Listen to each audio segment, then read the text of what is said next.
একটা সময় ছিল আসমানের নিচে জমিনের উপরে এমন কোনো জাতি ছিল না যারা মুসলিম উম্মার দিকে চোখ রাঙিয়ে কথা বলতে পারে। মুসলিমরা ছিল শক্তিশালী জাতি, শাসক জাতি, কিন্তু সেই উম্মা আজ পৃথিবীর সর্বত্র মার খেয়ে বেড়াচ্ছে কেন? কিভাবে ঘটলো তাদের এত বড় অধঃপতন?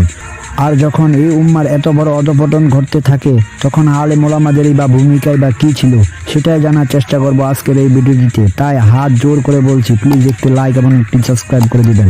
প্রিয় বন্ধুরা, ইসলামের ইতিহাস না জানলে আজকের ভিডিওটা একটু বোঝা কঠিন হয়ে যাবে। সেই জন্য শুরুতে সংক্ষেপে ইসলামের ইতিহাসের উপরে দুটি কথা বলে নিতে চাই। রাসূল সাল্লাল্লাহু আলাইহি ওয়াসাল্লাম নবুয়ত লাভ করেছিলেন 610 খ্রিস্টাব্দে আর ইন্তেকাল করেন 632 খ্রিস্টাব্দে। তিনি যখন 610 খ্রিস্টাব্দে তৌহিদের আন্দোলন শুরু করেন তখন ইসলামের কোনো দৃশ্যমান কাঠামো ছিল না। ইসলামে আসলে কি, এর চেহারা কি এবং এর বাস্তবতা কি কেউ জানতো না। কিন্তু যখন 23 বছর সংগ্রামী জীবন শেষ করে রাসূল সাল্লাল্লাহু আলাইহি ওয়াসাল্লাম ইন্তেকাল করেন ততদিনে সারা বিশ্বে ইসলামের মডেল পরিষ্কার হয়ে গিয়েছিল।